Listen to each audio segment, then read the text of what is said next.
दोस्तों सबसे पहले तो जरा इस न्यूज हेडलाइन को देखिए। स्वर कोकिला के नाम से फेमस लता मंगेशकर ने 1983 वर्ल्ड कप जीतकर आई टीम इंडिया के लिए 20 लाख रुपए जुटाए थे, क्योंकि उस टाइम बीसीसीआई की फाइनेंशियल कंडीशन बहुत खराब थी। 1983 की सैलरी सीट के अकॉर्डिंग टीम के हर प्लेयर को सिर्फ 1500 रुपए की मैच फी और 200 रुपए पर डे के हिसाब से अलाउंसेस दिए जाते थे। बीसीसीआई के पास अपने हीरोज का सम्मान करने तक के पैसे नहीं थे और इसीलिए लता मंगेशकर बीसीसीआई के लिए फ्री कॉन्सर्ट करती है और इस कॉन्सर्ट से कुल 20 लाख रुपए जोड़े जाते हैं, जिनकी मदद से टीम के हर एक खिलाड़ी को 1 लाख रुपए का इनाम मिलता है। अब दोस्तों एक वो दिन था और एक आज का है जब भारतीय क्रिकेटर्स लाखों करोड़ों में खेलते हैं। जिन वर्ल्ड कप हीरोज का सम्मान करने के लिए बीसीसीआई के पास पैसे तक नहीं थे, वही वर्ल्ड कप आज भारत होस्ट करता हुआ दिखाई देता है। फिलहाल दोस्तों आज की इस वीडियो में हम यह जानने वाले हैं कि भारत इस वर्ल्ड कप को होस्ट क्यों कर रहा है और आखिर हमें इससे फायदा क्या होने वाला है। कैसे भारत की बीसीसीआई जो आज पूरे वर्ल्ड क्रिकेट को डोमिनेट करती है, उसे इंग्लैंड ने मैच की सिर्फ 2 एक्स्ट्रा टिकट देने से मना करके बेइज्जत कर दिया था और बीसीसीआई की इस सफलता में कैसे रिलायंस और धीरूभाई अंबानी ने सबसे इम्पोर्टेंट रोल प्ले किया, सब कुछ डिटेल में जानेंगे आज के इस वीडियो में।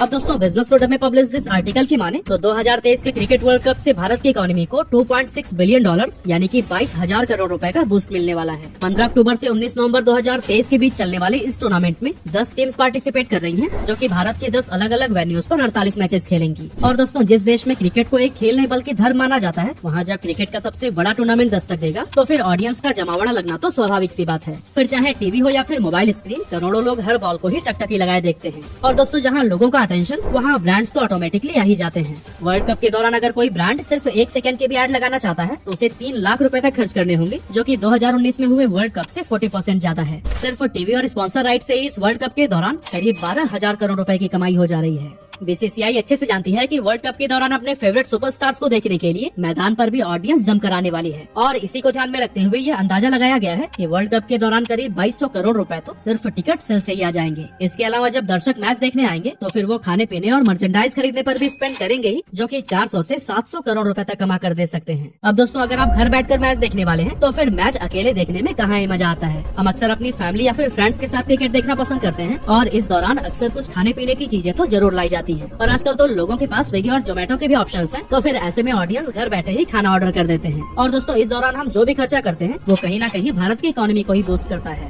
एक शहर से दूसरे शहर ट्रेवल कर रही टीम्स चाहे होटल में रुके या फिर प्लेन में ट्रेवल करे, हर चीज का बेनिफिट हमारे देश के ही लोगों को होता है, जो कि वर्ल्ड कप से होने वाली कमाई में 150 से 250 करोड़ रुपए तक ऐड कर देता है। साथ ही इन प्लेयर्स को देखने विदेशों से हमारे देश आए फैंस भी यहाँ होटल बुक करते हैं और खाने पीने और घूमने पर भी खर्च करते हैं, जिसका हम करीब 850 करोड़ रुपए जोड़ सकते हैं। इस तरह से अगर हम सभी चीजों को एक साथ जोड़ें तो फिर वर्ल्ड कप 2023 से भारत की इकोनॉमी को 18 से 22,000 करोड़ रुपए का बूस्ट मिलने वाला है। लेकिन दोस्तों वर्ल्ड कप होस्ट करने के पीछे किसी भी देश का मकसद सिर्फ पैसे कमाना नहीं होता। जब कोई देश वर्ल्ड कप जैसा मल्टीनेशनल इवेंट होस्ट करता है तो फिर दुनिया में उसकी सॉफ्ट पावर इंक्रीज होती है। दूसरे देशों की गवर्नमेंट सिक्योरिटी के लिहाज से उस देश पर ज्यादा भरोसा करने लगती है और ग्लोबल लेवल पर उस देश का कद भी काफी ज्यादा बढ़ जाता है। साथ ही वर्ल्ड कप के दौरान अपनी टीम्स को चीयर्स करने भारत में जो भी विदेशी दर्शक आते हैं, वो भी हमारे देश की यादें, एक्सपीरियंस और खूबसूरत जगहों की जानकारी अपने साथ लेकर जाते हैं। अब मान लीजिए कि ऑस्ट्रेलिया से आए टूरिस्ट का भारत में एक अच्छा एक्सपीरियंस होता है तो फिर वो अपने फ्रेंड सर्कल में इसकी चर्चा जरूर करने वाला है। और इस तरह से वर्ल्ड कप जैसे टूर्नामेंट को होस्ट करने के बाद लॉन्ग टर्म में किसी भी देश की टूरिज्म इंडस्ट्री को जबरदस्त बूस्ट मिलता है। विदेशों से आए टूरिस्ट को बेटर कन्वीनियंस और कंफर्ट देने के लिए होस्ट नेशन अपने देश का इंफ्रास्ट्रक्चर भी बेहतर कर लेता है, जैसे कि नए रोड्स, रेलवे ट्रैक्स, होटल्स और हॉस्पिटल्स बनाए जाते हैं, जो कि लॉन्ग टर्म में देश की आम जनता के लिए ही काम आते हैं। हालांकि दोस्तों एक वर्ल्ड कप जैसे बड़े टूर्नामेंट का होस्ट बनना इतना आसान भी नहीं होता। कहने का मतलब यह है कि कोई भी देश मुंह उठाकर वर्ल्ड कप होस्ट करने की दावेदारी पेश नहीं कर सकता। अब मान लीजिए कि हम 2027 के ओडीआई वर्ल्ड कप के लिए होस्ट खोज रहे हैं, तो एक कॉम्पिटिटिव बिडिंग प्रोसेस की जाएगी, जिसमें कि 2027 का वर्ल्ड कप होस्ट करने के लिए इंटरेस्टेड कंट्रीज बिड करेंगी। इसके बाद से एक सब कमेटी, जिसमें दुनिया के मेजर क्रिकेट बोर्ड्स के फॉर्मर चीफ शामिल होते हैं, वो बिड करने वाले कैंडिडेट्स के बीच में से मोस्ट एलिजिबल कैंडिडेट को चुनते हैं। और इस दौरान सबसे पहले तो ये देखना होता है कि क्या वो देश फाइनेंशियली इतना स्ट्रॉन्ग है कि वो वर्ल्ड कप जैसे इवेंट को ऑर्गेनाइज कर सके।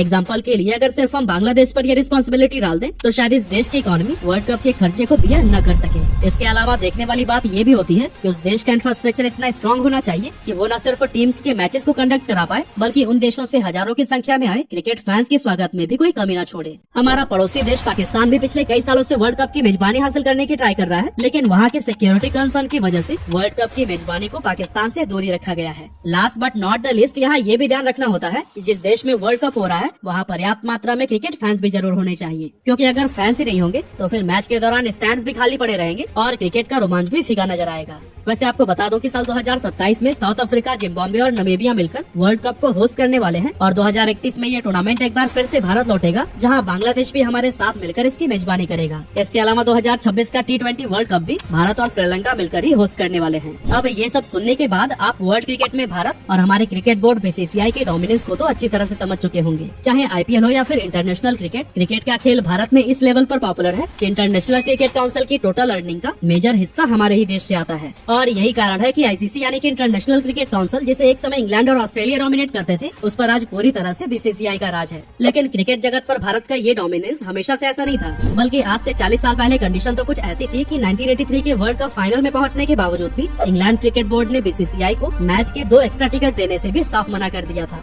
एक्चुअली हुआ कुछ यूँ कि जब भारत ने 1983 वर्ल्ड कप के फाइनल में अपनी जगह बनाई, इसी दौरान हमारे देश के एक यूनियन मिनिस्टर सिद्धार्थ शंकर रे भी इंग्लैंड के दौरे पर आए हुए थे और मिनिस्टर साहब अपनी पत्नी के साथ उस ऐतिहासिक पल के गवाह बनना चाहते थे। इसीलिए वो उस समय की BCCI प्रेसिडेंट NKP साल्वे से उनके लिए 2 टिकट्स का इंतजाम करने की गुजारिश करते हैं। लेकिन जब NKP साल्वे ये मांग इंग्लैंड क्रिकेट बोर्ड के सामने रखते हैं तो फिर उनकी ये रिक्वेस्ट सिरे से खारिज कर दी जाती है, जो कि सरेआम भारत को बेइज्जत करने वाली बात थी। अब इंडियन क्रिकेट टीम इंग्लैंड की जमीन पर वर्ल्ड कप जीतकर भारत का तिरंगा तो लहरा देती है, लेकिन BCCI को हमारे देश की वो बेइज्जती गले से नहीं उतर रही थी। साल्वे फैसला करते हैं कि अब वो क्रिकेट वर्ल्ड कप की होस्टिंग पर इंग्लैंड की मोनोपोली को तोड़कर ही दम लेंगे। एक्चुअली दोस्तों, उस टाइम क्रिकेट जगत पर इंग्लैंड का डोमिनेंस हुआ करता था और 1975 से 1983 के बीच हुए तीनों वर्ल्ड कप को इंग्लैंड ने ही होस्ट किया था। इंग्लैंड के अलावा किसी और देश को वर्ल्ड कप जैसा मेजर टूर्नामेंट होस्ट करने के काबिल ही नहीं समझा जाता था और क्रिकेट जगत के सारे बड़े फैसले भी इंग्लैंड और ऑस्ट्रेलिया ही मिलकर लिया करते थे।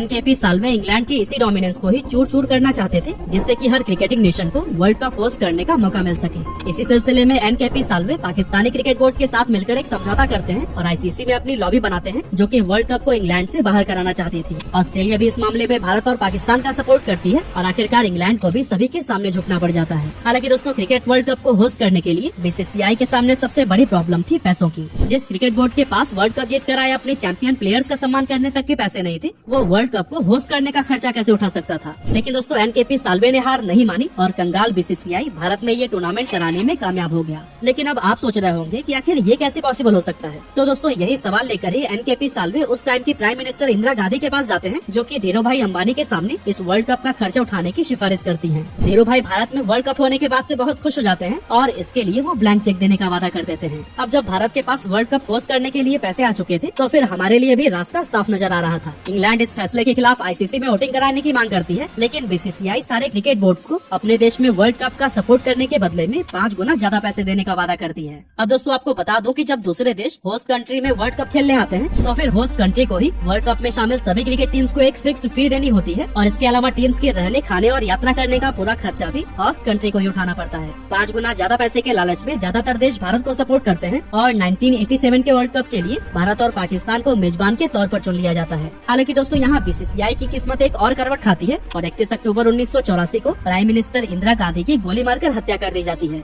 इंदिरा गांधी के बाद उनके बेटे राजीव गांधी देश के अगले प्राइम मिनिस्टर बनते हैं और वो VP सिंह को अपना फाइनेंस मिनिस्टर चुनते हैं। अब होता कुछ यूँ है कि VP सिंह अपनी कुर्सी संभालते ही धीरूभाई अंबानी पर कुछ रेड डलवा देते हैं, जो कि धीरूभाई अंबानी को बिल्कुल भी पसंद नहीं आता और वो वर्ल्ड कप की मेजबानी से अपने हाथ पीछे खींच लेते हैं। VP सिंह की ये गलती BCCI पर बहुत भारी पड़ती है और हम एक फाइनेंशियल संकट में फंस जाते हैं। BCCI को क्रिकेट वर्ल्ड कप होस्ट करने के लिए कम से कम 20 करोड़ रुपए की जरूरत थी। इनमें से 4 करोड़ रुपए तो BCCI को 6 महीने के अंदर ही ICC को देने थे। साथ ही आपको बता दूं कि NKP साल्वे ICC में सभी देशों के सामने ये वादा भी कर चुके थे कि भारत का दूरदर्शन क्रिकेट वर्ल्ड कप की ब्रॉडकास्टिंग के लिए 30 करोड़ रुपए खर्च करके अपना पूरा सिस्टम अपग्रेड करेगा। संकट की स्थिति में BCCI अपने सारे स्पॉन्सर के सामने हाथ फैलाती है, लेकिन उन्हें कुल मिलाकर 38 लाख रुपए ही मिलते हैं। थक हार कर BCCI एक बार फिर भारत सरकार से मदद मांगती है और प्राइम मिनिस्टर राजीव गांधी उनके लिए 4 करोड़ रुपए की व्यवस्था भी कर देते हैं। लेकिन दोस्तों, इसके बाद के सारे खर्चे BCCI को ही उठाने थे। हालांकि दोस्तों, शायद भगवान की भी यही मर्जी थी कि cricket world cup Bharat host करे और यही कारण है कि तमाम मुश्किलों के बीच BCCI के लिए एक आशा की किरण जागृत हुई।